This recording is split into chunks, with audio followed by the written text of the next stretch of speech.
Good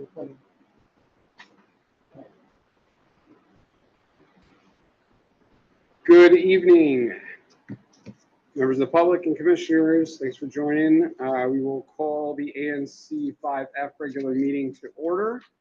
We will start with roll call. Commissioner Jones. Present. Commissioner Sani. Present.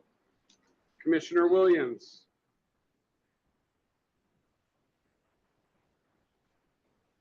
Present. Thank you. Commissioner Galvan, I am present. Commissioner Anderson is not present. She told me I think she could. She told me she was going to be here as well. And Commissioner Bishop Henchman Present. and Commissioner Zenjon is no longer a commissioner. We'll talk about that here shortly. We have 5 commissioners here, so we have quorum, so we will call this meeting to order. First order of business is approval of the agenda. There are several items that would like to be added. We'll start with Commissioner Bishop Henchman. Go ahead. All right. So I have circulated by email and brought paper copies to add a letter to WMATA about better bus changes that we're requesting. So I'd like to add that to the agenda. And then, well, let me stop there. Yep. Are there any objections to adding this letter to the agenda, or and would that be to the action agenda? To the actions. Okay. All right. Hearing none, seeing none, no objections. We will add that to the agenda. Second order of business, Commissioner Bishop Henchman, go ahead.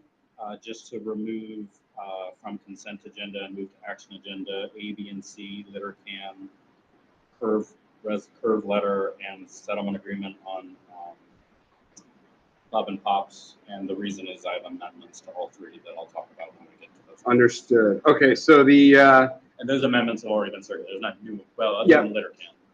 I think Commissioner Jones may have an amendment though. But got it. So just for everyone's awareness, so will be the request is to add, to move the items of the consent agenda A, B, and C over to the action agenda. Are there any objections? That one doesn't need, that one just happens if any commissioner. Okay. asks for it. Yep. Okay. Great. You're right. Good point. Thank you. And Are there any other items? One more, Mr. Okay, Just yes. to make you aware, the Bub and Pops will be present to answer questions when we get to that item on the agenda, if anybody has them. Got it. That's And just an that'll, awareness. that's under, that's also under the action agenda now, item C. Okay, great. Commissioner Sani, I saw you wanted to make some adjustments. No, Commissioner Bishop Henchman, beat me to one. Correct. Okay. Are there any other requests to change items? Just for the note, on the approval of the agenda, there are resolutions in the QFR 3 added by Commissioner Sani. Can you enumerate which those resolutions are? You mean added late? Yes, it added late. I think I added them. Actually, they're at the bottom. You've But got the asterisks as well, so. You're right. I can enumerate them directly if you like. sure, go ahead. So first is our 2025 Q3 QFR. Second is resolution requesting continued funding for Throne restrooms. Beyond that, we have a resolution supporting NOI 25-162. Then a resolution requesting a dedicated bicycle signal at Harewood Road and Michigan Avenue Northeast. And then a resolution requesting leading pedestrian intervals at Franklin Street Northeast and 7th Street Northeast. Great. Are there any objections from commissioners for adding those to the I just had agenda? a question. Did TAPS look at any or all of these? TAPS looked at all of them. Okay. Save for, of course, the QFR. Okay. Hearing none, those items will be added to the agenda. We'll approve the agenda here shortly. One other note here for me, for item under the action agenda, which is item A, which is review and approval of the policy. That'll basically, while it's not included, that will be by resolution to basically adopt that approval of the policy if commissioners adjust and note it. So just a clarification there. All right, with that being said, any other things, anything in the chat? Not. Let's do a roll call for approval of the agenda as noted. Commissioner Jones? Aye. Commissioner Sani? Aye. Commissioner Williams? Aye. Commissioner Galvin, I vote aye.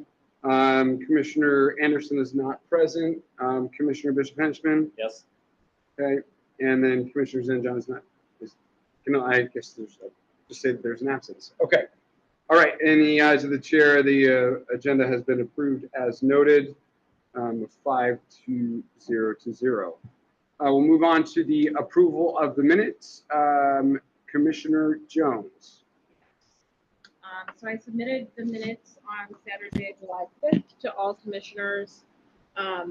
There were no revisions to the minutes, but I did ask Commissioner Sani for some clarifications related to just treasurer updates. Yeah, any questions? Have those been already enumerated? Yes. Okay. All right. Any? I move that we Questions? adopt the minutes of the June 17th meeting. All right. Do we have a second? Second. All right. Seconded by Commissioner Sani and by Commissioner Williams. All right. We'll go to a vote, roll call vote for approval of the meeting minutes from June 17th. Commissioner Jones? Aye. Commissioner Sani? Aye. Commissioner Williams? Yes. Commissioner Galvin, I vote yes. Commissioner Anderson is not present, and Commissioner Bishop Henchman. Yes. Okay. All right. In the eyes of the chair, the minutes have been approved as stated. All right, we'll move right along to officer reports. Just want to, I'll start with myself. So one obviously very public thing, as I mentioned in the beginning, Commissioner Zenjon, we want to thank her for her service. She has resigned from her position as commissioner, so there is currently a vacancy for 5F07. Special election has not been noted at this time yet, but if folks are interested or curious about what it means and what commissioners entail, please feel free to reach out to myself or any of the officers. I will also make a note about looking into, right now, I'm looking into how do we introduce kind of new committee members that may have been added in a recent meeting, that they were interested in participating in committees, but they have to be added by commissioners. So want to make sure that they are rightfully engaged. So that hasn't happened yet. For some of the new ones, it's something I'm looking to look into. That's all I have for the moment. Vice Chair is not present, and then the Treasurer's report by Commissioner Sani. Yes, it's, let me pull up my document. So at the end of June, our bank statement was $45,922.77. This reflects the cashing of check number 1011 to Commissioner Bishop Henchman for the office supplies that he procured that we had budgeted and voted on in our budget. The doorstop is keeping the bathroom door. Yes. That check was for an amount of $599.14. So, sorry, I'm going to get feedback here. Yes, and so that is the reflection of our balance at the end of June. Also, thanks for the commission. We have submitted our Q2 QFR for 2025. OANC has made some last minute kind of rulemaking that has kind of changed the process where now they require signed minutes. So thank you to Commissioner Jones for dealing with that 11th hour adjustment from OANC.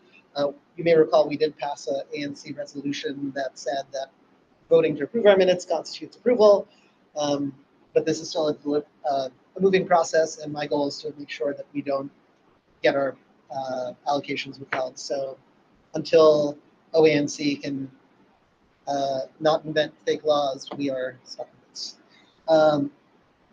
So beyond that, I have drafted the Q3 QFR and have it up for vote today.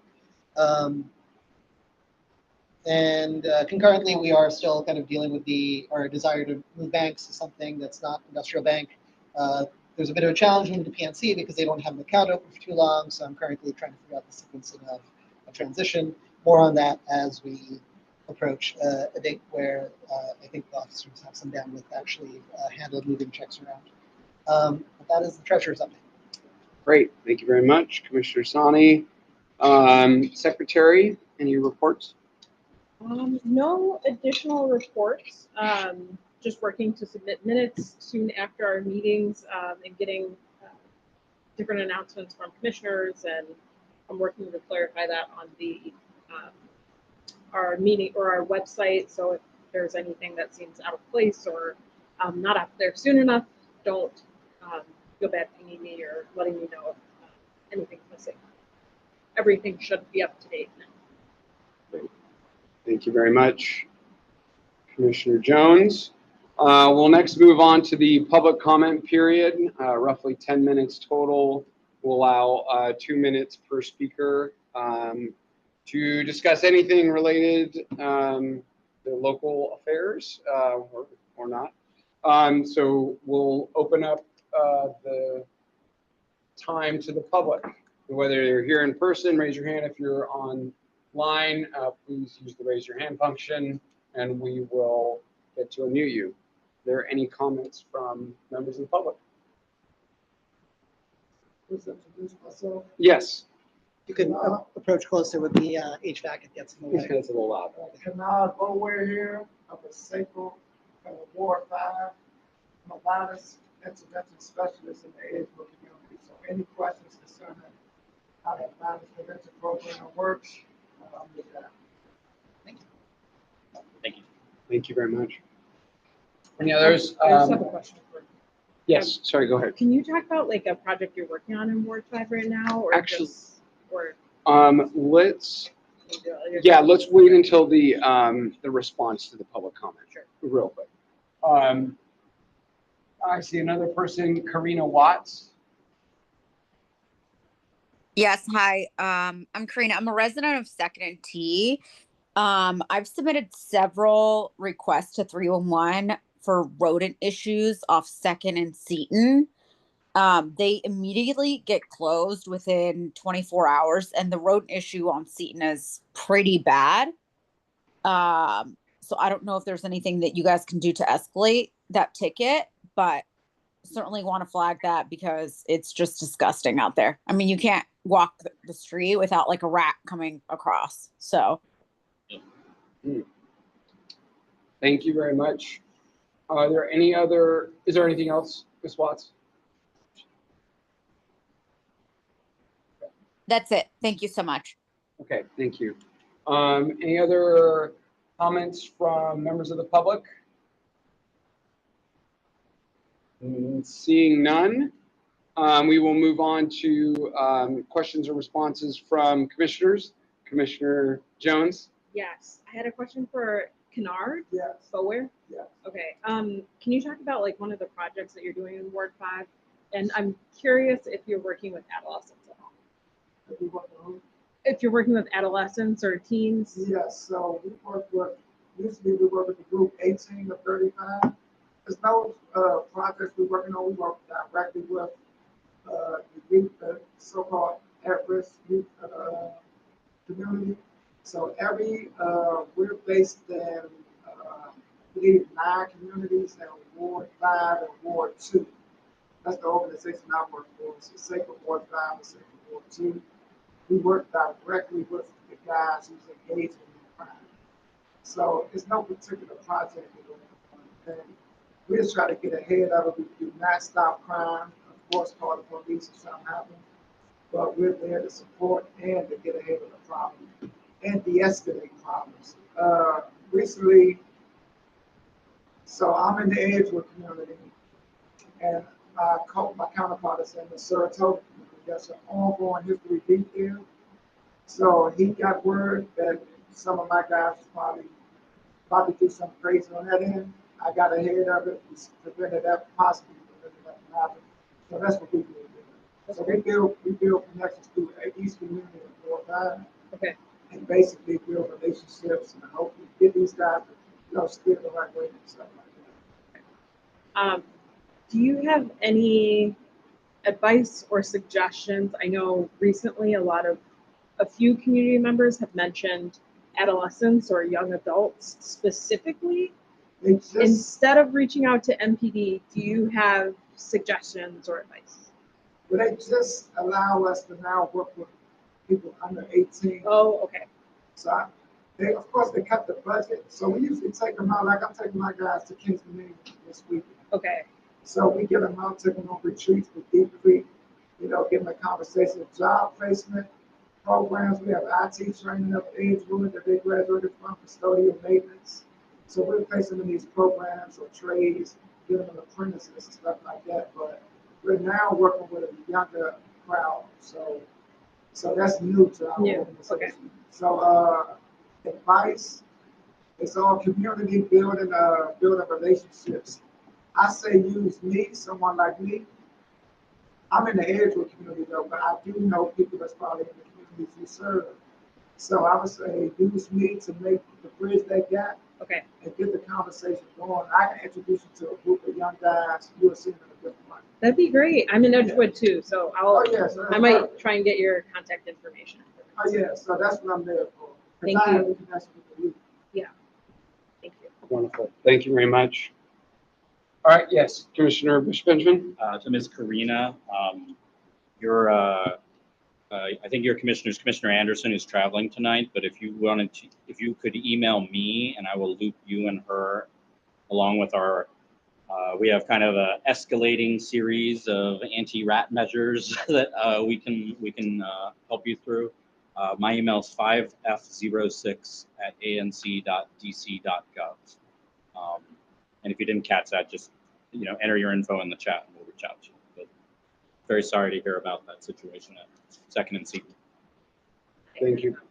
Yes, go ahead, Commissioner Jones. Just to add on to Commissioner Bishop Henchman, I know the Public Health and Safety Committee is working on a resolution, and I think they may be presenting it either next week or I'm not sure if they're taking a break in August like we are, but that's definitely something progressing. But for more urgent, it might be helpful to connect with Commissioner Bishop Henchman. I guess to put more meat on the answer, there's the 311 treatments, which it sounds like you're trying to do and maybe not having a response. And so we'll get to the bottom of that. And then the next level up is there's a rat team in DC that goes after nests, where if you get signatures from your neighbors, they'll come out and do that treatment.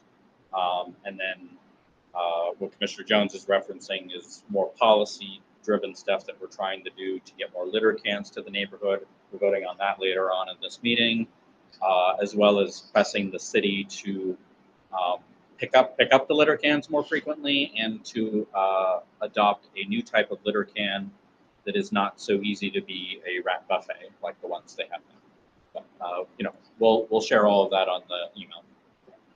Thank you both. Karina, did you want to mention something? Go ahead. Thank you.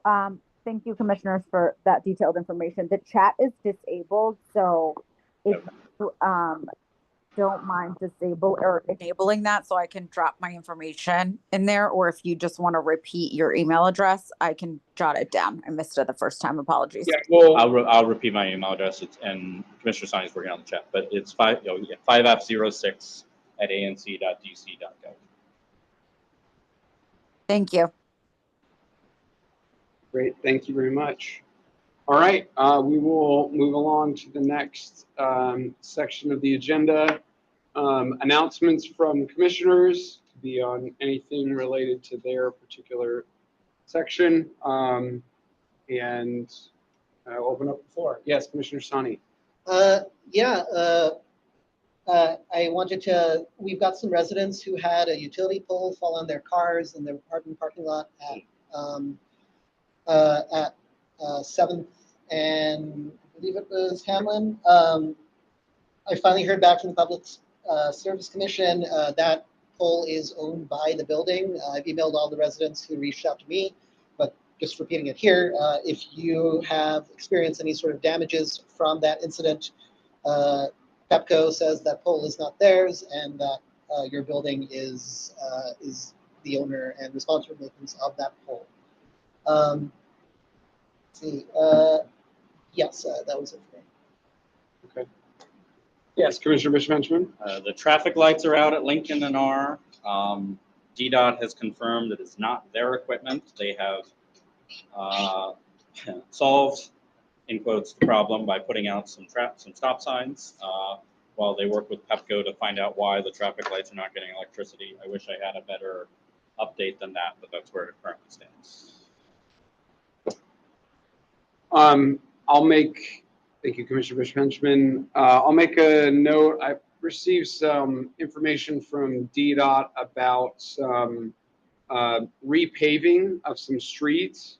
I wonder if I could share this in the chat. That'd probably be easiest. But I'll just mention in my single member district, there are some sections along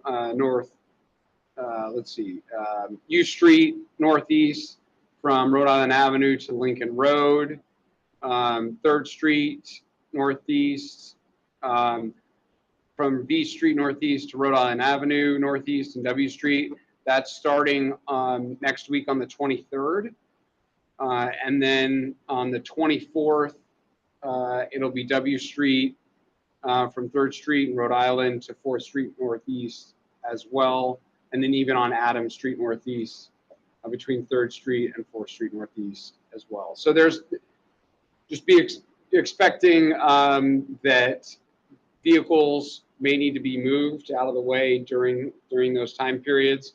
It should be posted 72 hours in advance, but vehicles that aren't removed will be ticketed and towed. So just an FYI, I'll see if I can get this information out in the chat somehow, but that'll be significant for the area. That's all I have for now. Any other commissioners? Yes, Commissioner Jones? A short note. I walked through 5FO1 and surrounding districts to look through and addressed members' requests for litter cans, but also various safety hazards or ways to make the streets safer, including like daylighting or providing buffer zones for streets. So that was done in reference to several requests that I've received through email. And I'm sure we'll touch on the litter cans later, but I did submit several 311 requests based on neighbors' concerns. Great. Thank you very much. Sorry. Yeah, sure, go ahead. On September 6th, the DC State Fair is going to be at Bryant Street. Just a note. Yeah. Nice. All right, thank you, commissioners. We'll move right along. We'll see if there are announcements from representatives of elected officials. We'll get 5 minutes each. Mayor's Office of Community Relations, Anthony Black is not on the call. Move along to Councilmember Zachary Parker's office. They also split with us and maybe on the ANC 5E meeting. So they may join later, and we might move them to the end of the agenda if they decide to show. There are no items on presentations relating to agenda items. So that was covered in the last meeting. We will start with the consent agenda. So just to note, these items that are on the consent agenda are basically up for a vote en masse, so we'll vote on all of them at the same time. These are typically resolutions that are added by commissioners They can be pulled off to debate and adjust or modify as needed if requested by an individual commissioner. So A, B, and C, as discussed, litter can, the proposed curb art installation, and the authorizing settlement agreement, those have all been moved to the action agenda. The items remaining on the consent agenda are the resolution addressing ICE and DC schools and sensitive spaces by Commissioner Jones, a resolution requesting continued funding for the Throne restrooms, Commissioner Sani, resolution supporting NOI number 25-162-MDD by Commissioner Sani, resolution requesting a dedicated bicycle signal at Harewood Road Northeast and Michigan Avenue Northeast by Commissioner Sani, and the resolution requesting leading pedestrian intervals at Franklin Street Northeast and 7th Street Northeast. Are there any commissioners that would like to remove any of those 5 items onto the action agenda for debate? All right, hearing none, we will. I will move to vote. Or sorry, go ahead. Commissioner Williams, yes, go ahead. I have a question about the Franklin Street pedestrian. Okay. And can we pull that to have a conversation? Yes, so we will pull that and move that to the action agenda. It'll be, let's see, A, B, C, D, E. It'll be action number G. You might have to tell us Yeah. what things are letter. Yeah, we'll get there. But yes, Commissioner Williams, we will do that. Okay, that's letter H. Thank you. Yes, thank you. All right. No other comments. We'll move the consent agenda. Do we have a second? Second. Seconded by Commissioner Jones. We'll start with a roll call vote. Commissioner Jones. Aye. Commissioner Sani. Aye. Commissioner Williams. Yes. All right. Commissioner Galvani vote yes. Commissioner Anderson is not present. Commissioner Bishop Henchman. Yes. Okay. And all right. In the eyes of the chair, the resolutions have passed 5-0 on the consent agenda. All right, we will move to the action agenda. We will first start in the action agenda, 10 minutes apiece for each of these. We'll start with my item on review and approval of the policy for the community use of the Eckington Community Room. And Mr. Chair, everyone knows this, I think, but I'm going to be recusing and abstaining on this item. Understood. Yes, thank you very much. Yeah, we'll confine you. All right, so this policy, for everyone's awareness, this community room that we are currently sitting in today was developed through a planned unit development done by Judd Weiler, and for exclusive use of the community for ANC 5E and the Eckington Citizens Association, which in theory is the Eckington Civic Association. And because ANC 5E got redistricted, it really refers to the jurisdiction of this area, which is ANC 5F.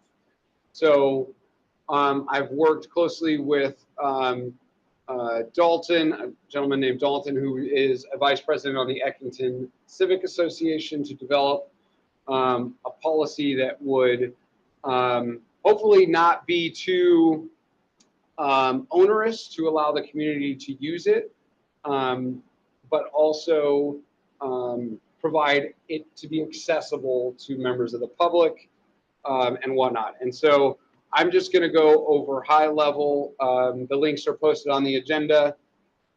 So the reservation priority for this room will be for ANC 5F meetings, ANC 5F committee meetings, or other events that are hosted by ANC 5F in particular. The second priority will be the Eckington Civic Association meetings and other events. And the third priority will be other community organizations, provided they are sponsored by ANC 5F officers, commissioners, committee chairs, or ECA officers as well. And so basically someone will have to come and get written approval from an ANC 5F officer or an ECA officer for use of the space. And it'll be communication between the two groups to make sure that we're not double booking this space, that invitations are made, but that we're being respectful of the use of the room. So reservations in advance, basically requesting 3 months in, 7 days in advance, excuse me. If there want to be reoccurring meetings, then 3 months in advance if it wants to be used. Basically, once the reservation is approved, the person who used this room is responsible for notifying everyone with a calendar invite so they know what's going on. And that, there are cases where if there's a priority event by ANC 5F or ECA, it can override those, but there has to be proper notice given to do that. There's a key management. Right now, the only person that has access to the keys here is, commissioners and ECA who go to the front office. This would give keys to commissioners, give keys to officers of ANC 5F and ECA, and arrange basically to get that access. And then basically a deposit for any people who use the event to make sure that damage and whatnot can be reimbursed just as a check. And then obviously whoever's using it has liability cases and whatnot. And it'll be usable between 8 a.m. and 10 p.m. Weekdays, and then 8 a.m. to 11 p.m. on weekends. All right, so that's overall. You can have food and drinks in here. Just make sure things are cleaned up. Again, we wanted to make it as easy as someone comes to an officer and the officer looks at the policy. If it meets the policy, they can grant that organization. There are some exceptions, and that exception is for political activity, that it wouldn't be used for that necessarily. Now, commissioners themselves are apolitical, so that's a little bit different situation. But in terms of active political organizations, that it would not be allowed for those types of purposes. All right, so that all being said, I'm happy to answer questions from the commissioners that are on the call, with the exception of the Commissioner Bishop-Henchman. Are there any questions, concerns, edits, adjustments? Commissioner Williams, go ahead. Well, from past experience, during the winter months, the heating, Yes, will that be a better regulation? Yeah, so I think this policy will assist in officers having, I guess, some more authority over making sure that the building management. I will say that commissioners are not the responsibility of commissioners will not be to manage and maintain this facility with respect to air conditioning and heating. But I'm hopeful that this will allow the organization that owns this room to provide better responsiveness. Does that make sense? Yes, I'm just asking, because I Yeah. was hot one time and cold the next. So It's very uncomfortable in here right now, so I'm with you. All right, any other questions from commissioners? Is it concerns? Great, so the process here, I plan to call for a vote to approve of this. This policy will then go in front of ANC, sorry, not ANC, will go in front of the Acting Civic Association for a vote there as well. That way we are both in agreement with the policy as it is stated. All right, with that being said, I hear, yes, Commissioner Williams, your hand is raised. So with this resolution, that means all our 5F public meetings will be in this room? No, that doesn't mean that. Okay. It just means that this room can be controlled for use by ANC 5F if needed. And so let's say, Commissioner Williams, you had a community group that wanted to use this room that lives in your single member district, and you say, hey, I have access to a space, you would request it from one of the officers, could be any officer. As long as it meets this policy, then the officer would grant permission for use of that space. And I provide understand. you I with that just key. wanted to make sure that this room wasn't just where 5F will hold its public meetings. Correct, yes. Just This does not mean that this is where forever ANC 5F will hold these meetings. It just so happens that's where we are right now. Okay, thank you.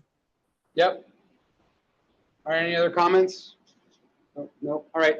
I will request that this be voted on for approval by ANC 5F. I suppose I should have recused myself from that debate since I wrote it, but are there any, is there a second? Second. Seconded by Commissioner Sani. We'll go to a roll call vote. Commissioner Jones? Aye. Votes aye. Commissioner Sani? Aye. Commissioner Williams? Sure, yes. Okay, thank you. Commissioner Galvin, I vote aye. Commissioner Anderson is not present. Commissioner Bishop Henchman is abstaining.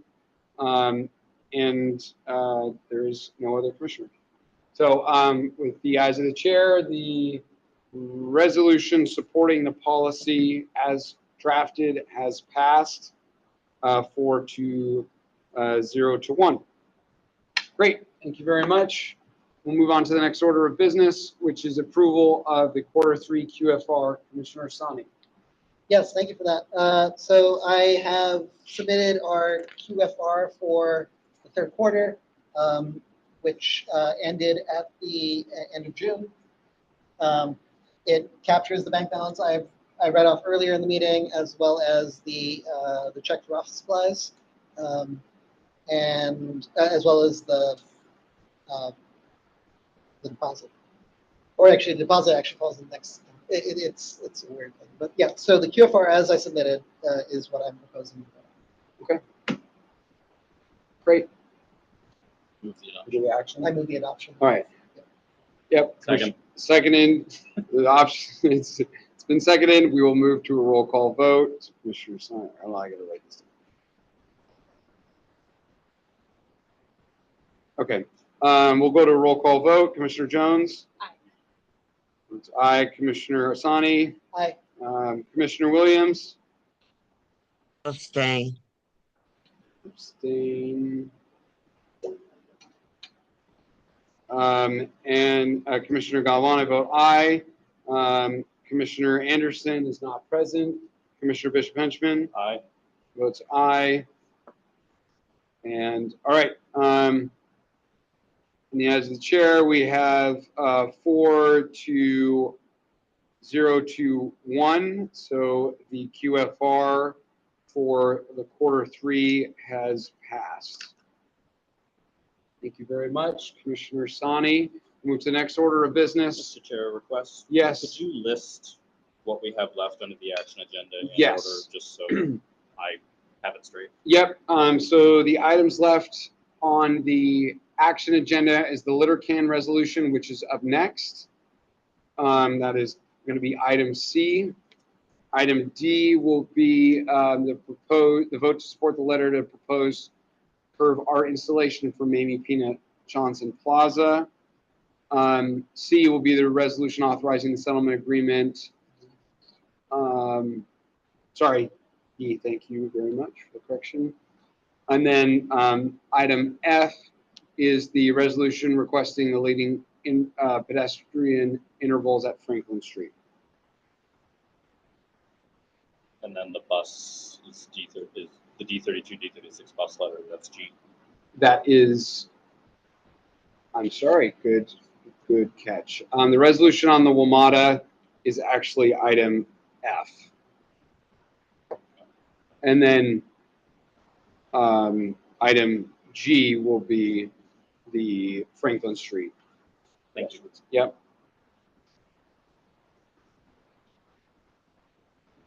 All right. We'll move to item C. Commissioner Bishop Henchman, that is your order of business. Thank you, Mr. Chair.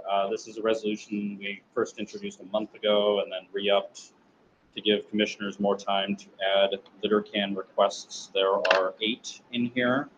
And just so everybody listening along knows that ultimately the Department of Public Works for the city is who installs litter cans. And in terminology, litter cans are the things out in the public streets as opposed to trash cans, which are the things you own and put out in the alley or behind your house on trash day.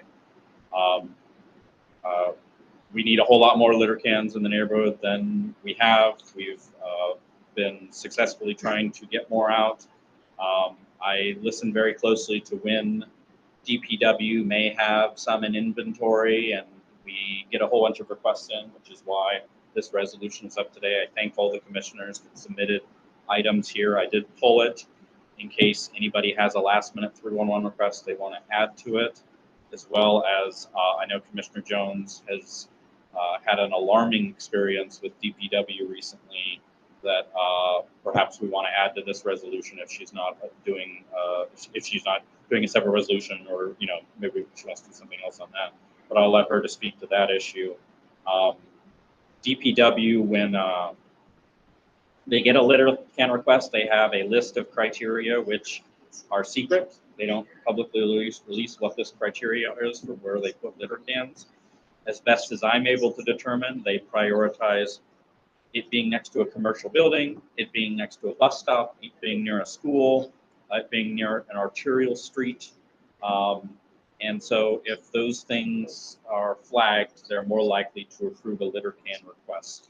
So on each of these, there's a bit of a description in order to emphasize that. And if we pass this and you suddenly think of a litter can request, don't worry, there's always going to be another one of these. So far, we have not batted 1,000 of these. We've batted about 500. So just because we're asking for 8, don't always assume that we're going to get all 8. And in fact, 2 of them on here were carryovers from previous requests where we didn't get them. But I am hoping that we do get maybe 3 or 4 of these throughout the different parts of the neighborhood. And with that, Mr. Chair, well, maybe people will have questions or comments, but I'll move that we adopt the resolution. Okay. We'll open this for any questions or adjustments, amendments by commissioners if they wish. Yeah, I Commissioner can. Jones? Yeah, I can add. Before I Sorry became. for setting you up like that. Oh no, it's fine. I think before I became a commissioner, I noticed we needed more litter cans through our neighborhood, and another complaint is garbage that goes through our neighborhood. So it seemed like a perfect storm to submit litter can requests. I reached out to DPW yesterday to get some just inquiry on why litter cans were removed on 6th and Franklin, where the previous the D8 bus stops were located. This is, I hate to phrase it like this, but this is a critical litter can because it's the only one on my block. And I've had several neighbors, knowing that there's one there, request several other ones close by, just because there's spots where trash builds up, and it's neighbors taking their dogs for a walk, or people coming back from getting coffee or doing whatever they're doing where they have trash and they don't want to drop it on the ground. So I think that's why the litter cans are important. I heard back from EPW, and they'd mentioned that since the bus stops were removed, the, I guess, classification of that area is now residential, meaning that there doesn't need to be a trash can there. However, the fact that people are still requesting litter cans means that we do need a trash can, or at least litter cans in that existing area, and then in several other places throughout my district. I will pass it back, and if there's any other comments. Would you like to add any language to the current resolution regarding this? I have a suggestion. I'm open to suggestions. I'm also curious how they classify like residential versus just by bus stop. Doesn't seem to make sense to me, but Yeah, sorry, Commissioner Sani, go ahead. Yeah, so having sat through DPW hearings, that is exactly what they think the mere presence of a bus stop means that the entire intent of a block has changed. Whereas we all know if you walk around your neighborhood, you're traveling from points of interest to points of interest, you're going to a coffee shop, you're in a rec center, you're going to school, you're going to the metro station, you're going to another bus stop because they moved the bus stop you're going to be at. So all that to say, this is a shared boundary between Commissioner Jones and I, and like one of my constituents reached out because, like you said, like people walk places. And so I would like to propose an amendment to add some verbiage if, and obviously Commissioner Jones, feel free to suggest some counter amendments to it if I'm not getting something right, if something else that could be added, or even if you'd rather this be targeted in separate resolution. But I would like to add after the first, therefore be it resolved clause, I would like to add a full second clause that says, be it further resolved that ANC 5F requests the following cans that were removed following the better bus realignment be restored as they serve a critical purpose for residents in the Edgewood neighborhood. And that would then be followed with a bulleted list featuring two litter cans. One is the north side of 6th Street Northeast and Franklin Street Northeast, and then the south side of 6th Street Northeast and Franklin Street Northeast. Are there any comments from commissioners about that language? Can we also add the 3 words opposes the removal, just so, Yes. it's technically, I mean, this is law. They are supposed to get permission of the ANC before they remove a litter can. That's what DPW's communicated to me and to the council members. So I think we should, assuming we oppose the removal, which I think we do, we should say that. Okay, so In addition to everything else. yeah, let me read the part that I propose we add this in. Okay. Be it further resolved that ANC 5F opposes the removal of these litter cans and requests that they be restored. And maintain. Opposes the removal and requests the restoration of litter cans at. Yeah. Like that. Quick question on that. So we are opposing the ones that have already been removed, but I think, at least my 2 cents would be that we oppose any removal of any of future ones as well. Yeah, Right. my goal is Is that, to kind and of, I don't know if that language includes that, but We have to come to that when we come to that. yeah, I would add that. I've actually got a second amendment that would say to add to the clause after this one, Okay. to add another item to that numeric list. okay. But we can debate that one. I second Commissioner Sani's amendment. All right. Is there any? All right. We'll do. This is if it's been seconded, we will. I'll just do a voice vote here to add this It language. is debatable if people want Okay. to debate it. Are there any questions or yes, Commissioner Williams, go ahead. Yes, in that language, are you asking for the replacements of these litter cans to be placed back in front of stores? These two were not in front of stores, Commissioner Williams. They were in front of former bus stops, but behind them are multifamily buildings and some single-family row homes. Where the one that was in front of Franklin liquor stores right there, Franklin and 7th, was removed. Oh, well, And I'm happy to add that to the list. I wasn't aware of that one being removed, so. it was If- removed. And Would you the other one Good. is in Commissioner, front of, would you like that restored? repeat that? Would you like that particular one that you noticed was removed restored? Yes, Okay. that one and the one in front of Edgewood International Liquors to be restored. Oh my God, I didn't even know that was removed. Okay, yes. It was removed. Both of those were removed. So I will also, I guess I will revisit this to add 2 more litter cans to this list. The third litter can on this list will be the southeast corner of Franklin Street Northeast and 7th Street Northeast. Yes, right at the bridge. I guess Fourth and Adams. And then another one that is on the northeast corner of 4th and Adams. Yes.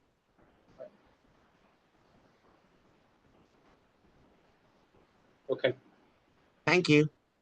thank you. All right, any other comments or questions on this? All right, we'll just do a voice vote to add this language to the resolution as stated. All in favor, say aye. Aye. Aye. Aye. Aye. All against, say nay. That was everyone said aye. So the ayes of the chair, the ayes have it. That language has been added to the resolution. Are there any other adjustments to the resolution? Commissioner Sani. As I mentioned earlier, I would like to add a 6th item to the be it further resolved that ANC 5F supports legislation clause. Okay. Specifically stating item 6, require ANC notification for any litter can removal regardless of reason. Second. All right. Any debate on this? Any objections? No, not hearing any, not seeing any. Just do a voice vote to add that language. All those in favor say aye. Aye. Aye. Aye. Aye. All right. All those against say nay. There's no Yeah, I'm way a little slow with taking my mic out of We're- mute. we're making progress. All right. In the eyes of the chair, that language has been added. Thank you, Commissioner Sani. Are there any other adjustments? Nope. Hearing none, seeing none. Commissioner Benjamin, is there an action? Move that we adopt the resolution as amended. Do we have a second? Second. Seconded by Commissioner Sani. We'll move to a roll call vote to adopt this resolution as amended. Commissioner Jones? Aye. Commissioner Sani? Aye. Commissioner Williams? Aye. Commissioner Galvin, I vote aye. Commissioner Anderson is not present. Commissioner Bishop-Henchman? Aye. And that is all. In the eyes of the chair, the resolution has passed as amended, 5-0 to 0. Thank you very much for your work on that, Commissioner Bishop-Henchman. Moving on to item D, and this will be related to, excuse me one second. The vote to support the letter for the proposed art installation. Is that correct? Yes, thank you, Mr. Chair. Last month, we had a presentation by Noma Bid on the proposed art installation at Mamie Peanut Johnson Plaza at the intersection of New York and Florida Avenue, known to some as Dave Thomas Circle or former Dave Thomas Circle. The art installation, which they've been getting public comment on for a number of, I think almost a year now, because we sent us a very similar letter to this a year ago. Captures the baseball history of Mamie Peanut Johnson and is a complement to the other art that you have as you cross over the bridge of New York Avenue into the city. And I'm reminded of there was a Washington Post article a number of years ago on Dave Thomas Circle, joking about how as you enter the city from the northeast, you were not greeted with "Welcome to the majestic seat of the Republic," but with "Warm up with a Baconator." We no longer have the "Warm up with a Baconator" sign, and this is now something maybe more befitting, welcoming people to the city. Noma Bid is requesting that the Commission on Arts and Humanities provide a grant to install the project. This simply states that ANC 5F supports that application and attests that they presented to ANC 5F, which they did a month ago. What I originally circulated was a resolution to send a letter. Commissioner Galvan, Chair Galvan, in his wisdom, said, "How about instead of doing two things, we just do one thing and we just approve the letter." So I have circulated an amendment to strike the resolution and instead insert a letter. And I sent that by email, and then if you're in the room, you have copies of it in front of you. So I guess I'll first move to adopt that amendment to strike the resolution and insert the letter into place. Second. Great. Are there any comments or questions from commissioners? Okay.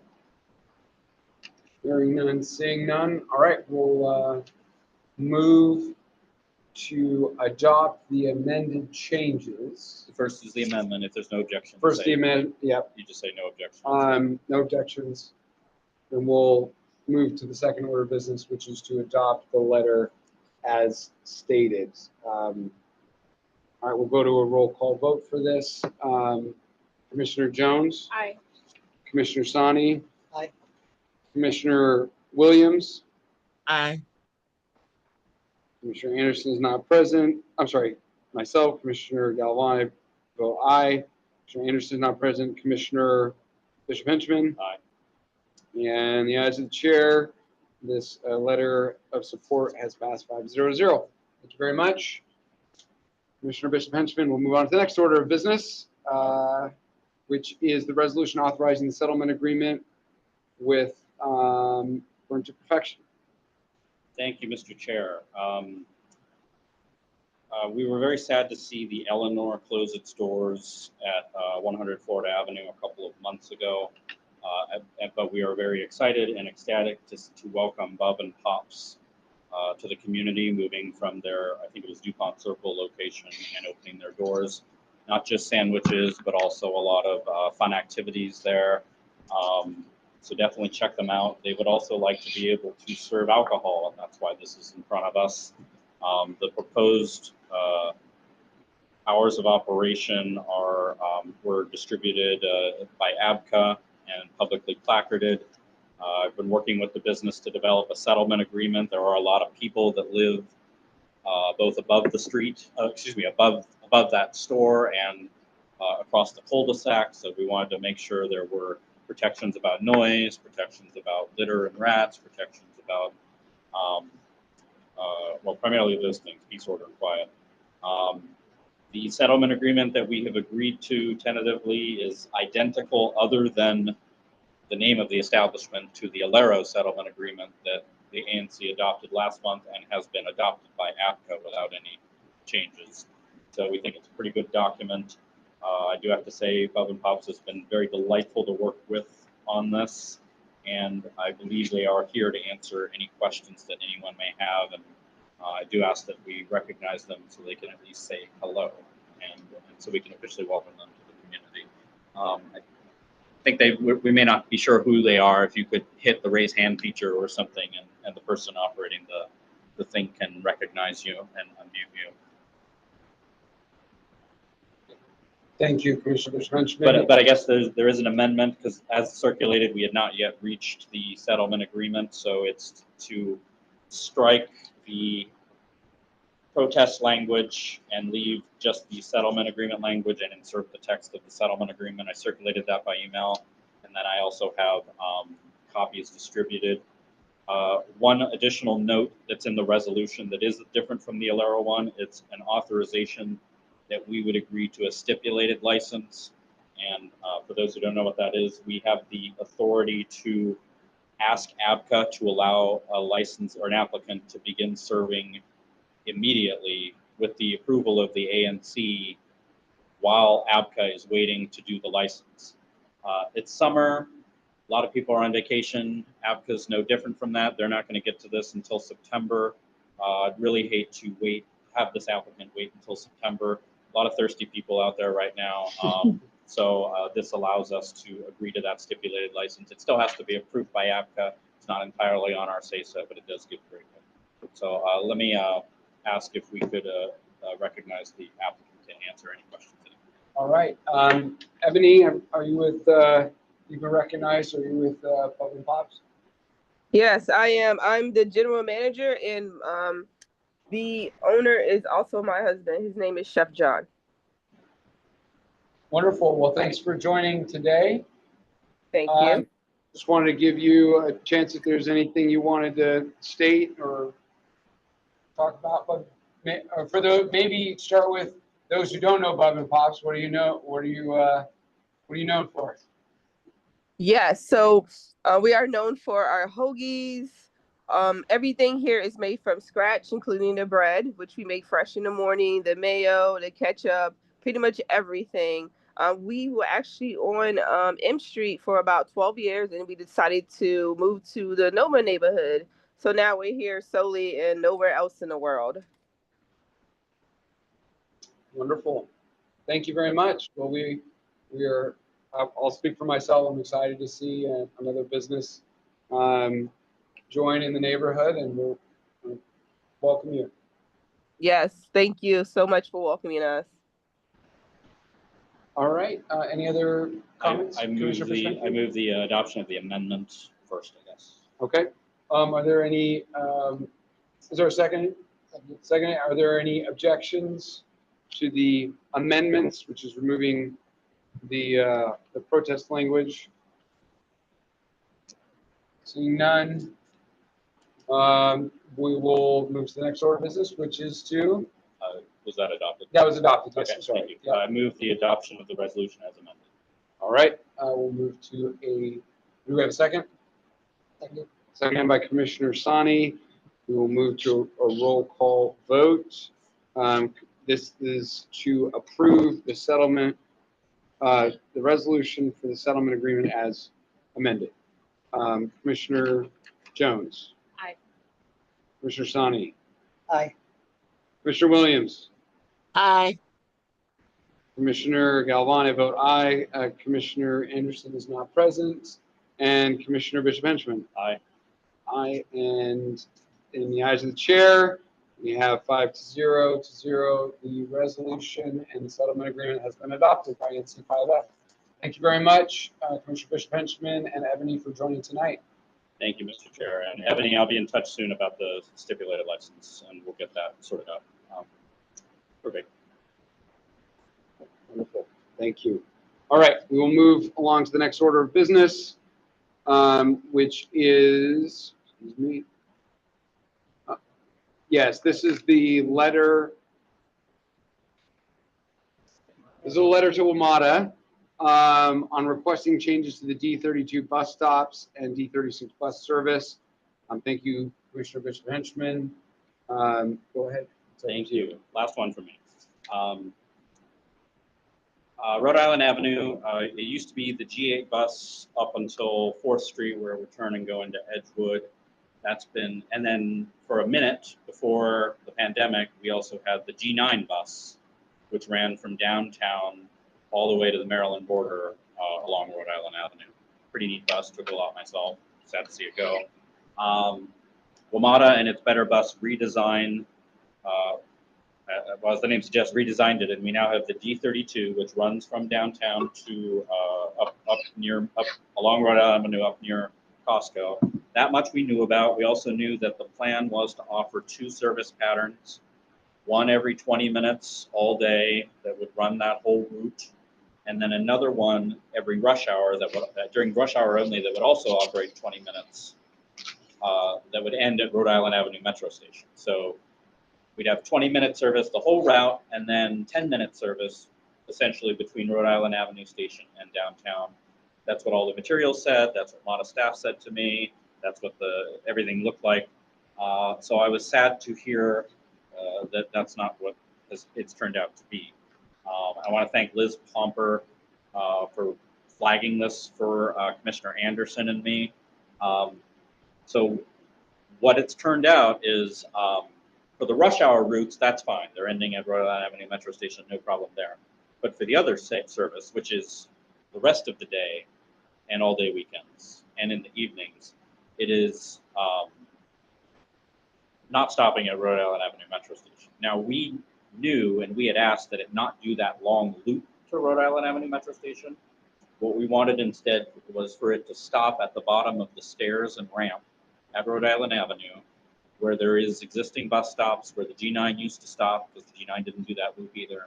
And in fact, the bus stop there says the D32 stops there, but officially it does not. And if you look on the map, which I've reproduced in the resolution, it does not stop for a 0.7 mile stretch all the way from 12th Street, which is up near where the CVS used to be, past that, to 3rd Street, which is where that new stoplight is that we got. It's a huge stop, and it makes it virtually impossible to transfer to and from Metro Rail from this very busy bus. Riders don't understand it. They're trying to stop there. Operators don't understand it, and they're sometimes still stopping there. So we have flagged this for WMATA, but we need to escalate it because it's still not fixed. As I was writing the letter, I dropped in, because I know this has been a sore issue for us too, the issue with the D36 removing stops at Edgewood, 601 Edgewood and 635 Edgewood. That's the direct route to Washington Hospital Center. Councilmember Parker sent a letter to WMATA on that I plagiarized for the purposes of this letter, but I guess, maybe it's not something, when it comes from two different government entities, that's not plagiarism so much as us reinforcing each other. And I certainly hope WMATA will take notice of it. I do apologize for the late notice on this item. It is something that was drawn to our attention, the D32 item, only very recently. So let me stop there and let me move I will move that we adopt the resolution, and if there's any discussion. Okay, great. Thank you, Commissioner Benjamin. I'll just say thank you. I know that access to both Rhode Island Avenue Metro is such a critical hub for residents in our commission area. Also, acts for the D36, providing access to residents in Edgewood. I know I've been to multiple Edgewood Civic Association meetings where it was brought up at Edgewood Commons, and also it was brought up at a call, ANC 5F, maybe 2 or 3 months ago. So thanks for your effort to reinforce this so that seniors who live there can have access to those spaces. Yes, Commissioner Jones? Just to echo Commissioner Galvan, I really appreciate this. I know a few seniors had come to the meeting, maybe it was in May, recognizing that they weren't going to get a stop, and I think we definitely need to ensure that our seniors can get from place to place and across the city, so they can stay engaged in the community. And I just thank you for this resolution. Any other comments? Commissioner Williams, go ahead. Yeah, there's also a big difference in the whatever it is, going to Washington Hospital Center. Once it's stopped down there by the liquor store on 4th Street, it doesn't stop again until it turns left onto Franklin Street. And I have a large group of seniors, and they're complaining they can't make it down that hill to get the bus to the hospital. Is there a way that you can add verbiage to either add another bus stop along that trail? So I think, Commissioner Williams, that this resolution, correct me if I'm wrong, Commissioner Benjamin, is adjusting that D36 so that people in Edgewood can get to Washington Hospital Center. To add back the stop. Yeah, basically to reroute the bus back in front of Edgewood and to make the stops at 601 and 635. Okay, thank you. Councilmember Parker's asking us. Yeah. So I think we're all saying the same thing to reinforce making sure that residents can get to where they need without having to go down that hill. Okay, thank you. Yep. All right, so this is, any other questions, comments? This has been moved to adopt. Do we have a second? I will second it. We will move to a roll call vote to approve this resolution as amended. Commissioner Jones, Aye. Commissioner Sani, Aye. Commissioner Williams, Aye. Commissioner Galvin, I vote aye. Commissioner Anderson not present, and Commissioner Bishop Henchman. Aye. All right. As the chair, this resolution is passed 5-0. Thank you very much for your efforts, Commissioner Bishop Henchman. All right. We have one final remaining item, which is the resolution requesting the leading pedestrian intervals at Franklin Street Northeast and 7th Street Northeast by Commissioner Sani. Commissioner Williams, you had asked to add this to the action agenda. So, Commissioner Sani, I will let you start there. Certainly. I and at least one other member of the TAPS committee live on the 600 block of Franklin Street. We have both encountered cars nearly knocking us over as we're crossing west on the north side of 7th and Franklin to just as we get the crosswalk signal. It's just so happens it's also when the westbound traffic light turns green and cars just start going. There's a technique called the leading pedestrian interval where the crosswalk for pedestrians changes several seconds before the traffic lights change. And the idea is that drivers will be better able to see pedestrians if they're in the middle of the road versus just coming off the sidewalk into the crosswalk. So it's been proven to be safe. DDOT themselves have adopted it as a safety technique in the city.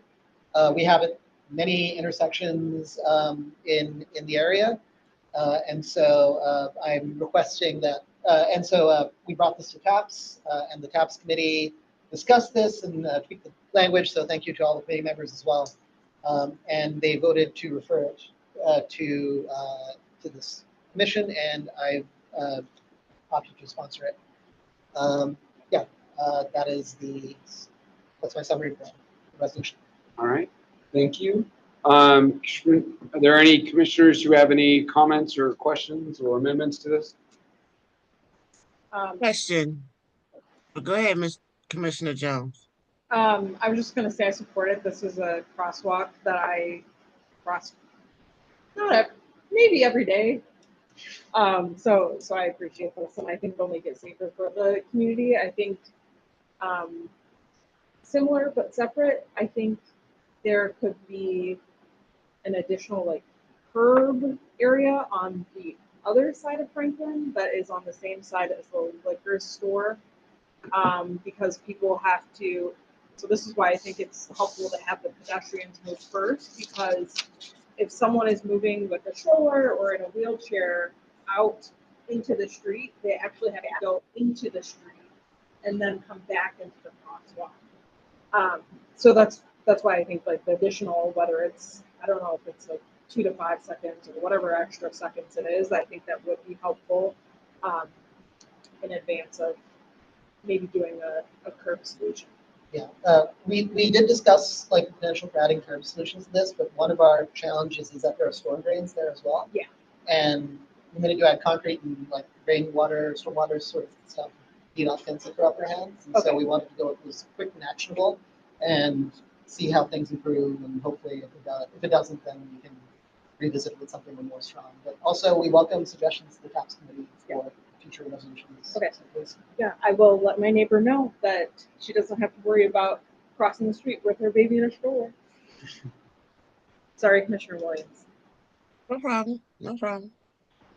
With this new idea, I've been having a conversation with DDOT myself because the seniors are finding it difficult to cross Franklin Street because of the timing.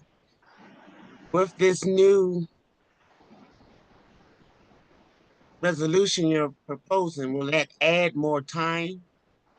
More than 23 seconds? It does not explicitly add more time. We didn't want to be too prescriptive, but I'm open to adding verbiage to the resolution to say, and we also request that the minimum walk times be increased, because I agree 23 seconds is a pretty wild amount for crossing Franklin Street with its many lanes. So do you have a time, Commissioner Williams, recommended minimum time that you've heard from your neighbors? Well, like I said, I got a large group of seniors, and by the time they get across the street, the cars are blowing the horn because the light has changed and they had to sit there and wait. Yeah. So 30, 40 seconds Yeah, let's do total. 40. 40 seconds total. Yeah, I mean, worst they can tell us is no, and I think 40 seconds makes we want a better pedestrian experience there, I think all of us, so I'm happy to amend the resolution to add a clause that calls it out. Please and thank you. Yeah, thank you for your support, hopefully. And so I would like to then propose an amendment to the resolution. Yep. As I initially drafted. After the first therefore be resolved clause, I would like to add, therefore be resolved that ANC 5F also requests that the minimum pedestrian walk interval be increased to 40 seconds for all segments of this intersection.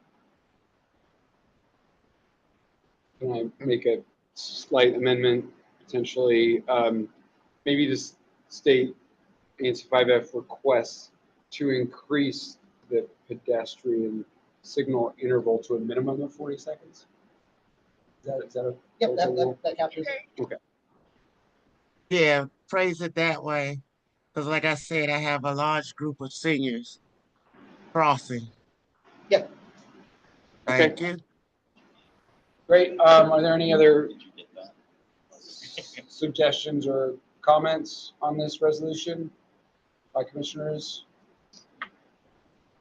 Hearing none, so we'll first move to adopt the amended changes.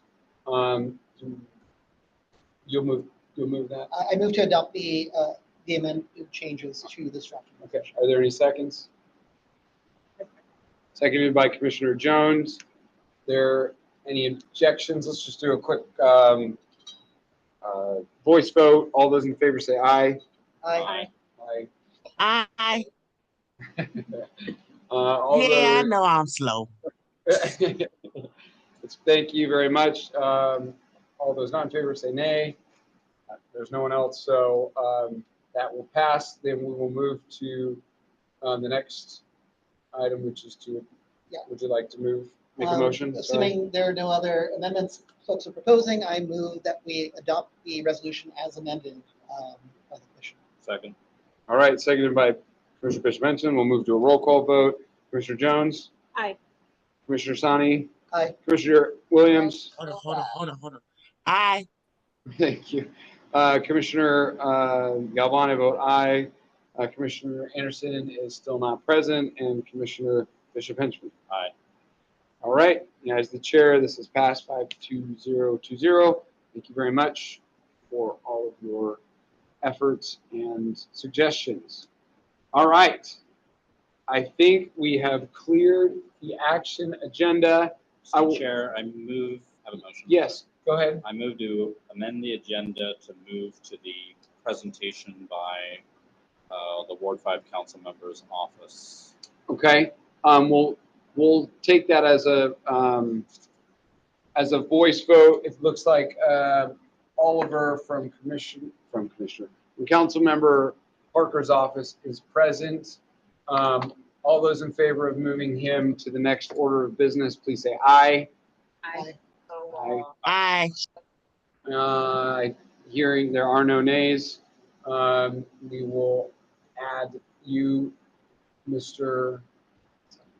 Stout, to the next order of business. So, Ms. Bloomfield, you will be next after this. Thank you for your patience. Go ahead, Mr. Stout. Y'all see me? Yes. Yeah. All right, we're good. All right. Real quick, I'm Oliver from the Ward 5 Council Office, and I'm the Director of Constituent Services. As far as updates, I have some general updates, and then I can get into maybe some community specifics. First thing, the council took a vote on the budget yesterday, which is we have a lot of Ward 5 wins, which includes capital projects for rec centers and schools, improvements to the Metropolitan Branch Trail and more other things as well. Councilmember Parker also voted to help fund the ranked choice voting, part of Initiative 83, and supported Councilmember Louis George's amendment to not repeal Initiative 82 as it was proposed in the budget. And there will be even more details that we have and concerning the first budget vote in this week's newsletter. So make sure everybody subscribes. Also, the second vote for the budget is July 28th. And there'll also be a hearing for the public hearing for the RFK campus redevelopment in July 29th. So heads up for that. As far as some specific community issues that I've been working on, I know that you guys had issues with the light at on R in Lincoln.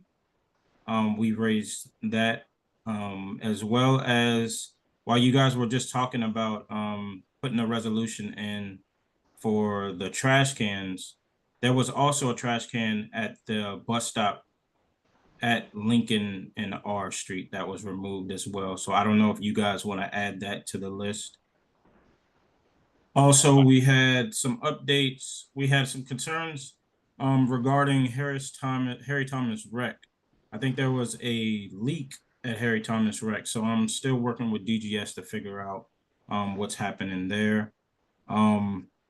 And that's about it. If you guys have any concerns that you want to bring to my attention, I'm happy to help out and escalate things from our office and provide our support. But that's about it as far as updates from our office. Thank you very much, Oliver. Questions from commissioners and then questions from members of the public. Commissioner Sani? Yeah, I wanted to get the jump before other people got to beat me to the punch, but this is just thanking you all for fighting for things that ANC 5F has put out there.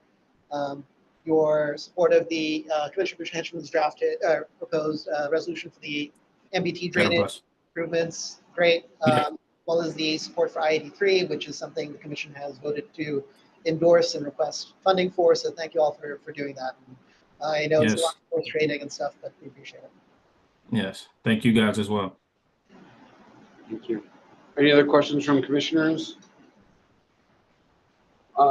Seeing none, are there any questions from members of the public who either are online or in person here?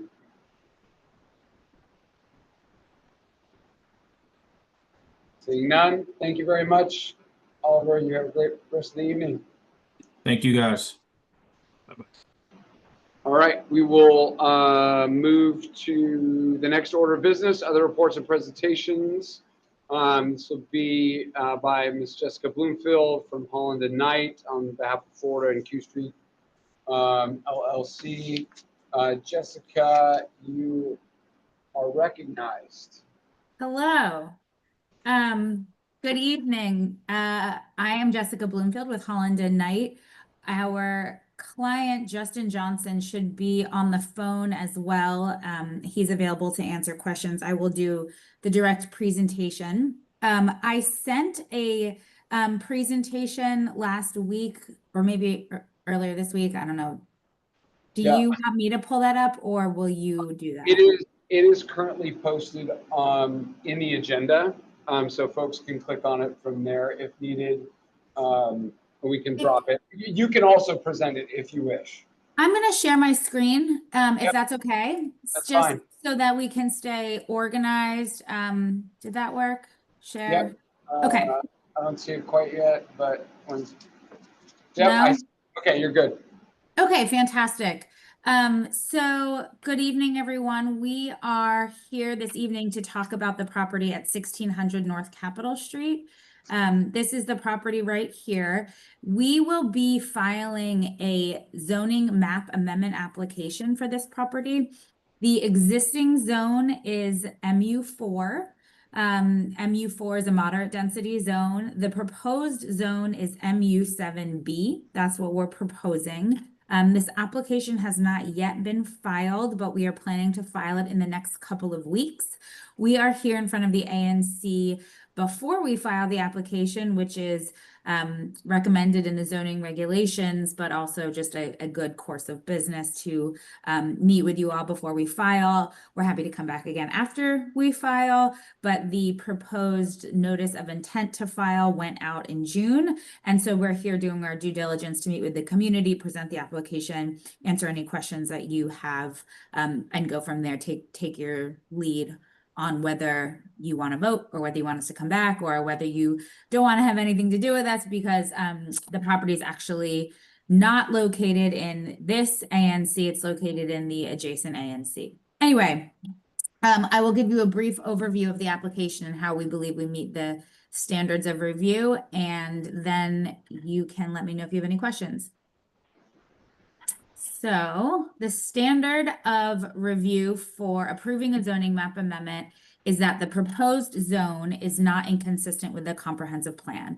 And that includes the future land use map, the generalized policy map, citywide and area elements of the comprehensive plan, and in this case, the Mid-City East Small Area Plan.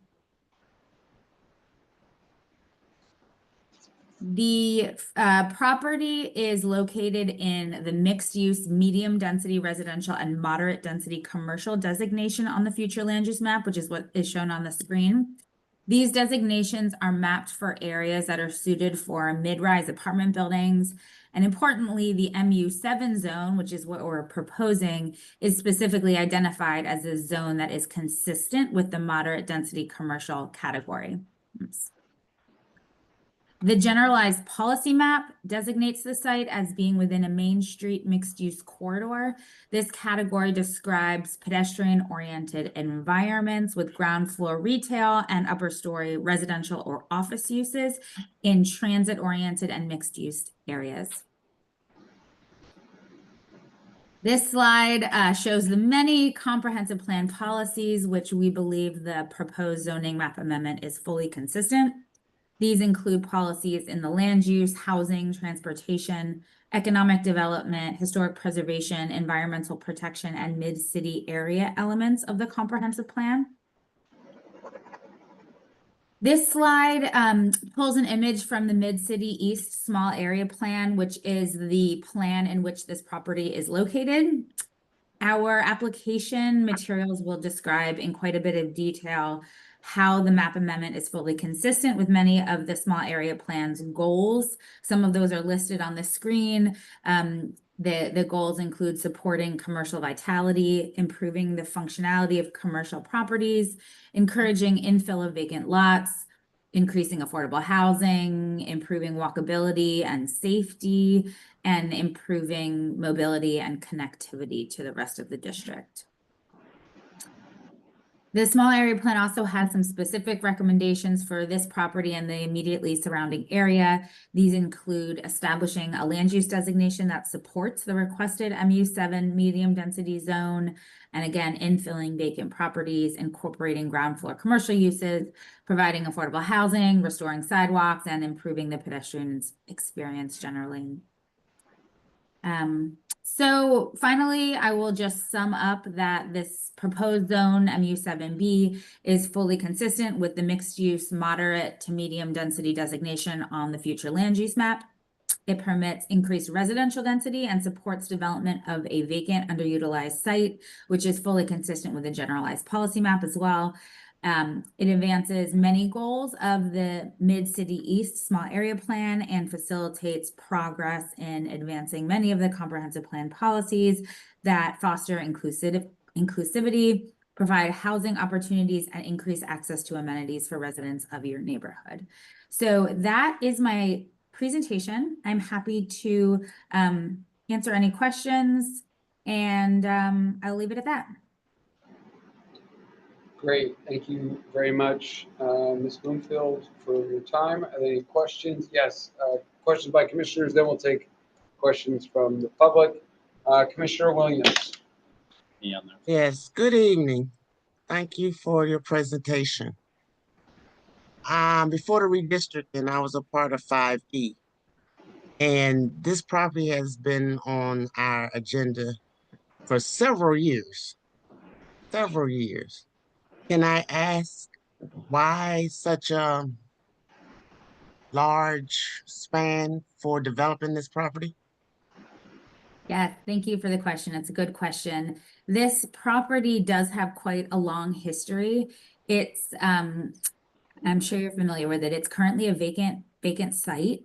It was a long time ago a gas station, and so there was quite a bit of remediation work that has been now taken care of, but took many, many years to officially get taken care of.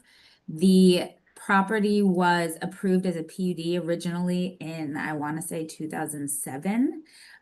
It was modified several times. It was approved as a mixed use building with about, I want to say 80 to 90 residential units in it. The property was approved as a PUD with a zoning map amendment and then modified, as I said. It was extended a number of times, largely due to the environmental cleanup remediation that was required. Then there was a modification that resulted from the establishment of the historic district, which was not in place at the time it was originally approved. There were a variety of extensions that were granted due to COVID. Some of them were administrative and some of them were more substantive. And the PUD finally expired a year or two ago. So the owner of this property has been trying to develop it for a long, long time. And in fact, provided all of the community benefits that were required of it as part of the PUD, even though it did not build the PUD and even though the PUD expired. So there is nobody that wants to see this site redeveloped more than the property owner. And the way that we believe is the best way to do it now, that is fully consistent with all the district's plans, is through this zoning map amendment process. Thank you. Like I said, I've been with 5E since long time ago. And this this property has been on that agenda for so many years. I think my children are grown now. But is it under the I same? recall it. I was there 10, 12 years ago as well, sitting in those in the cafeteria Exactly. presenting this application. I know it well as well. It's still under the same ownership, correct? It is. Okay, thank you. That's all my questions. All right, thank you, Commissioner Jones. I'm sorry, Commissioner Williams. Commissioner Bush Benjamin? Yes, thank you also for presenting, and I know you're doing double duty tonight, presenting also to ANC 5E, so very appreciative of that. And then sorry for, double scheduling on that on our part. Echoing a bit of what Commissioner Williams said, I've moved to the area in 2004. And while I live on the north part of Eckington now, I used to live at First and Q for a number of years, one block away from this site, and can attest that it's been an empty lot for a really long time, and in some cases a problematic empty lot with a lot of bad uses happening in it. And while I was not on ANC 5E, I can certainly speak as somebody who lived not too far from it. I mean, I would even call it a nuisance lot of a lot of the issues associated with it. So in that time, what used to be a gas station caddy corner has been turned into a large development. What is across the street, what used to be kind of a derelict building, has been turned into a residential and retail development. We still got the ex-New York Pizza on the other corner there. We'll get to that someday, I hope. But then we have this lot, the Mammo lot. So I guess I have two questions, but the first one is, Commissioner Williams referenced the PUD and the extensions, and I think it's been maybe 5 or 6 different times the developer has come and used the time of the ANCs and the zoning officials asking and the community to look at plans and approve them, and then at the end of the day to have nothing built. What assurances are you prepared to give the community that, like, this is the one, that this one's actually gonna to happen? It's a fair point, and it's frustrating to us as well. We don't want to waste anybody's time, let alone the ANC commissioners who we know are volunteering their time for the good of the community. This application is different from anything you have seen before in that it is a amendment to the zoning map. It is not a project to be approved. There are no architectural drawings associated with it. What it would do is allow for greater height and density than is permitted as a matter of right currently on the property. And the proposed zone is fully consistent with the comprehensive plan. So it is what the city wants to see for this site, for this area. It does not, a zoning map amendment does not expire, it changes the zone for the property. So we're not asking to negotiate on a project or propose a project. We are proposing a new zone, which allows for matter of right, height and density, setbacks, all the other zoning development standards. So it is different this time, and a zoning map amendment does not expire, so it's not the sort of thing that we would have to come back and ask you for approval, support to approve an extension. We think this is the best solution for the property, and we will be meeting with all of the different district agencies to discuss the same. Okay, yes. Thank you. And just second question, hopefully it'll be an easy one. Does the applicant support or oppose the closure of the very dangerous slip lane from North Capitol to Florida West Main? That is not part of this application, so I can't speak to it. My understanding is that generally they are supportive of it. We have had conversations in the past about working with the district to close it, but that is not part of this application. Thank you. Thank you, Mr. Chairman. All right. Thank you, Commissioner Benjamin and Ms. Bloomfield. Any questions from the public about this presentation? Someone with an iPhone are being recognized. Hey, thanks for taking the time to come and talk about the project. I was actually doing some double duty too. I was listening to the ANC 5E meeting with Kyron joining and giving a presentation. I think I would just second some of the comments that I've heard on the call already about the amount of time that it's taken for anything to be developed at this lot. I actually got the chance to speak with Kyron kind of after a call that he gave, I want to say a few weeks ago. I'll ask the same question that I asked him. I'm not sure if there's been any developments, but I know there were plans at one point in time when there was a PUD. Obviously, the PUD is expired. I think there were also plans for renderings in terms of what was going to be built on the lot after the PUD had expired, and so I guess it was an MU4 at that point in time. Do you have or do you expect to have at any point in time specifics as to what you're looking to build on the lot? Because I think, over the years, at least to me, it's gotten lost as to what the end goal is for that lot, both in the short term, though that I think you've cleared that up, or Kyron cleared that up a little bit in terms of what the hope is short term, but long term, I just know that looking at the initial designs and then looking at what MU7B typically, looks like, they actually differ quite a bit. So I'm wondering what the end goal is here with the zoning amendment. Sure. I'm sorry. Yeah. Could you give your name for the record, just so we have it? Sure. My name is Rick. And where do you live, Rick? I am in ANC 5E. I'm on Bates Street. Okay, thank you. Welcome. So yes, it's a good question. Of course, you want to see renderings of what the proposal is going to look like. We don't have those at this point. It's hard to provide renderings or architectural drawings, go down too far of a road without knowing that the proposed zone will be approved. The MU7B zone allows for 7.8 FAR with IZ as an IZ development and 65 feet in height. So that's actually quite a bit less dense and less tall than the PUD that was approved, while still providing a significant amount of housing and affordable housing. I don't believe that the owner of the property has renderings or architectural drawings yet. We're still very much in the early stages, but it would be a entire redesign of what was previously approved, which is now 15 years old. Okay. Great, thank you. I see, is there anything else, Rick? No, that answers my question.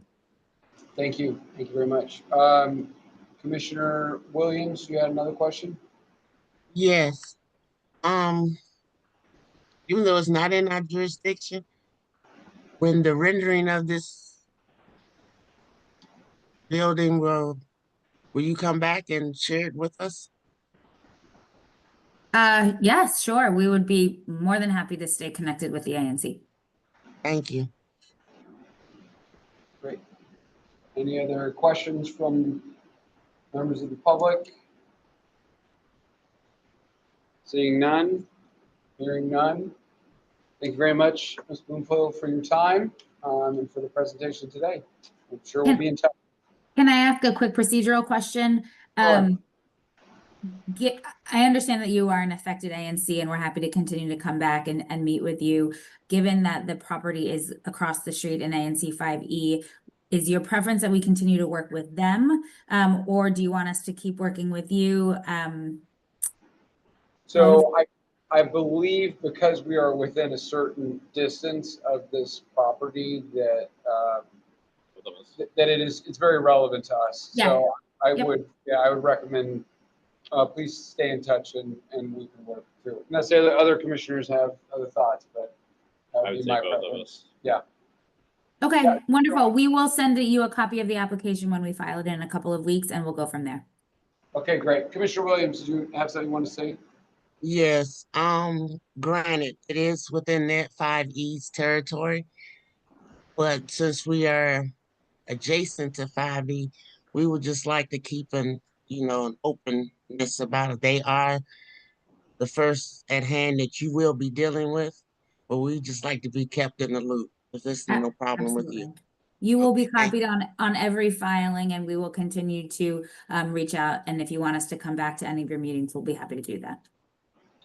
Great. All right. Thank you. Thank you very much. Have a good evening. You too. All right. Thanks everyone for your time bearing with us here. Mr. Chair. Yes. I'm Commissioner sorry. Benjamin. I'm gonna make this painless. This is the Lincoln and R thing that Yes. that Oliver brought up. I move as one en bloc motion, so all together as one vote. What are we amending here? Oliver raised the Lincoln and R trash can's been removed. I'm sorry. which we did Yes. not list. Okay. Yes. I move as one en bloc motion voted on all together to suspend the rules to amend something previously adopted, which is the resolution endorsing requests for litter can installations, to add in the resolve clause requesting reinstallations, Lincoln and R. Okay. And I ask that these three motions, which is what they are, be considered en bloc as one vote. Okay. Yep. Well, I will allow that. We just need to make sure we have enough votes to get that across. Let's do a roll call vote for that. We have a second. A second. Seconded by Commissioner Jones. Any objections here? No objections. We'll do a roll call vote. Okay. Commissioner Jones. Aye. Commissioner Sani. Aye. Commissioner Williams. I with a question. Yes. Yes. Go ahead. What he's proposing instead, what he proposed with all the would that include all the addresses we placed in the first? So no, we're keeping all of what was in the previous resolutions. We're adding to it.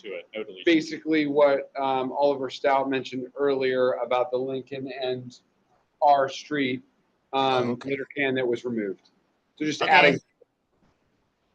I got it. I just wanted to get clarification. And Yep. Ms. Are you still an aye? Yeah, I'm about to say that. I didn't turn my mic off yet. Sorry. Yes, Thank I. you very much. Thank you very much. Commissioner Galvin, I vote aye. Commissioner Anderson is still not present. Commissioner Bishop Benjamin Aye. and in the eyes of the chair, we have enough votes to suspend the rules, to amend the resolution, to adopt the resolution as amended. Thank you very much. So we call moving quickly. All right. Committee and task force updates. We will start with the Alcohol and Cannabis Licensing Committee. If Ms. Coughlin is on the line, may or may not be. I feel like most of the requests that have come through for the alcohol and cannabis licensing have been taken on by Commissioner Bishop Henchman with a lot of help from the committee, so Yes. I appreciate all that. I may have seen one come up. Yeah, we had Today? one more. It's for the cafe in Alicia Tanner Park. It is, I think, Tommy's Tacos, and I'm already working with them, and I've put the committee in. Got it. But looking forward to that not just being an empty space in Alicia Tanner Park. Some food. Some food and drinks. Great. Excellent. Thank you very much, Commissioner Bishop Henchman. Moving on to Public Safety and Health Committee. We have Mr. Aaron. But he did send an email update that I can read in. Okay, yep. Go ahead, Commissioner Sani. As written by Committee Chair Mr. Aaron Price. Good afternoon, Commissioners. I hope you're all doing well. My apologies for late notice, but I will not be able to provide committee updates for tonight's meeting due to scheduling conflicts with other ANCs looking to adopt the gun violence reduction resolution. Therefore, here's my check-in for the meeting. 1, if you have any questions or concerns regarding the resolution on ICE in schools and secure spaces, please let me know, and I am more than happy to clarify. 2, our committee is currently working on both the resolution on rat abatement per the recommendations laid out by neighbors that attended the May ANC meeting, and a resolution on place-based substance use disorder outreach, which we are hoping will be up for consideration by you all in September, since we are on a meeting hiatus in August as an ANC. 3, next step in the community engagement strategy is to table at NOMA Bids Farmers Market starting in August. We would love it if all commissioners can sign up for shifts. Please reach out to me which Thursdays you can table ASAP, and I will provide more details. 4, currently 7 ANCs have passed the gun violence reduction resolution. That includes 1A, 1C, 2C, 2G, 5B, 5F, and 6B. 4 ANCs are considering the resolution currently. That includes 1B, 4A, 5B, and 6A. I'm meeting with ANC 3/4G and 4B tonight to encourage them to pass the resolution. Need to have a conversation with all commissioners regarding closing the loop on when new committee members are added to various committees and informing those committee members and committee chairs and adding them to the groups who is responsible for what steps. And then 6, next meeting is this Thursday, July 17th from 6 p.m. to 7:30 p.m. in the John Weiler Eckington Community Room where we are right now, with a virtual option to join available on the website. And number 7, your public safety and health tip. It is hot outside. Please look out for your neighbors and know where your local cooling centers are. This is available on a DC website. The URL is unpronounceable, so I will suggest folks search for it. And then thank you all so much, and please let me, as in Commissioner Chair Aaron Price, know if you have any questions or concerns. Great, thank you very I am much. not able to answer any questions. I can maybe answer any questions related to the ICE resolution if people are interested or have questions. Great. Since it's already passed, and we didn't get any comments, so that's good. Thank you, Commissioner Sani and Commissioner Jones. We'll move right along to the Transportation and Public Spaces Committee update. Commissioner Sani. Yeah, we had a productive meeting where we referred 4 resolutions up to the commission. Thank you everyone for voting to approve them. That included the leading pedestrian interval in Franklin that we made better today. Then the dedicated signal for cyclists at Harewood and Michigan Avenue Northeast. The NOI regarding a left turn lane on Michigan Avenue Northeast at 7th, and then one which was kind of a last-minute add-on based on developments, which was calling for continued funding for thrown restrooms, as well as requesting that the council and mayor agree to have it in the FY26 budget, which is obviously very prevalent and relevant discussion. So thank you all for that. We, as folks know, we do have a thrown restroom, which is a publicly available restroom in Tanner Park, and it is immensely useful to not only those who are using the MBT, but those in the park. Just, you shouldn't need, Commissioner Bishop even had a music review on this, so yeah. People shouldn't need to have to find a public restroom, so we're happy to have been able to kind of draft that initial verbiage, and appreciate Commissioner Bishop co-sponsoring that as well. Our next meeting will probably be in September. There's some discussion on resolutions for Franklin Street safety improvements around 6th Street. So neighbors, please get it at me or Commissioner Jones, I guess, as we share that intersection for any safety concerns you have around its current configuration. But yeah, that is it for TAPS. Open for questions. Great. Any questions from commissioners or members of the public? Seeing none, we'll move on to the Zoning and Development Committee. And Mr. Stone, who I don't believe is present either. I can do the report if he's not. Yeah, go ahead, Commissioner Bishop. We had a lengthy meeting for once at zoning because we went through all 24 of the proposed amendments to the zoning regulations that OP has proposed. So you may see some or all of those in a future resolution. And I thank you. I also heard that there has been some zoning decisions based on some resolutions that we had previously. Yeah, I think the alley lot was approved. Yep. And Lona Aaliyah's space on rear Second Street was also. Yeah, and then 901 Monroe we'll have a third hearing in September. Yeah, sorry, Lona Aaliyah was approved that they met the requirements, and the same for the one on Channing Street, rear Channing Street. I got to be cross-examiner at the zoning commission, so that's a lot more fun than being cross-examiner than at I'm sure it is. All right, thank you, Commissioner Bishop-Henchman.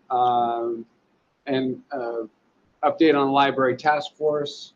I have a brief update. They did, as folks know, they are not meeting this month or next month because everyone is kind of focused on budget season, and council takes a hiatus generally, or the city generally takes a hiatus in August.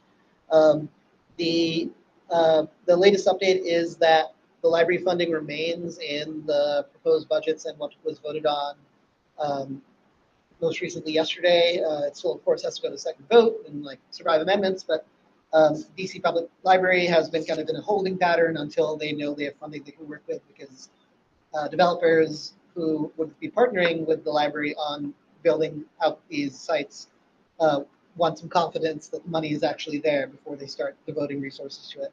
So everyone is seeing this as a promising sign, and things are starting to thaw. The Library Task Force then transmitted a letter to the contractors or to the library organization that is focused on the site selection and development process, basically reaffirming the community interest and stake in this library location, as well as reaffirming that they will be basically reaffirming that the library should be reaching out to both the ANC as well as the committee to continue this as the process continues.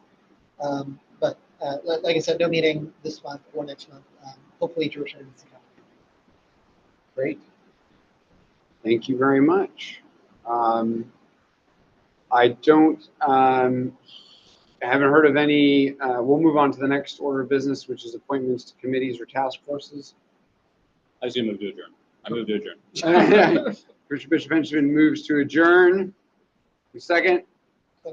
seconded by Commissioner Sani. And this meeting is adjourned at 8:57 p.m. Our next meeting will be September 15th at 7 p.m. We will not meet next month. So we will see you all. Have an enjoyable summer. Thank you.